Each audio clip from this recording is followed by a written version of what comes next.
আমাদের স্কুলের নাম শোভানগর হাই স্কুল। আমি ডক্টর হরিশ চন্দ্র, সেক্ষেত্রে প্রধান। আচ্ছা, আপনাদের স্কুল কত বছরের পুরনো? আমাদের 62 সালে 1962। আপনাদের এখানে এইচএস দেবে এবছর শিক্ষার্থীর সংখ্যা কত? এবছর প্রায় 300। 300 জন। আমাদের বিজ্ঞান বিভাগে কতজন? 75 জন। 75। আপনাদের মাধ্যমিক যখন হয়েছিল তখন সায়েন্সে কতজন ফার্স্ট ডিভিশন হয়েছিল?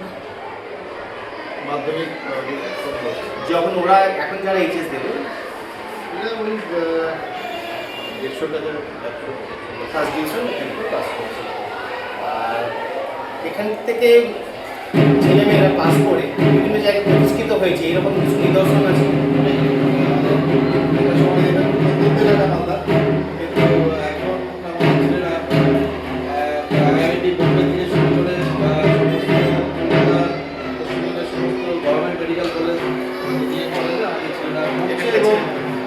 পড়াচ্ছে।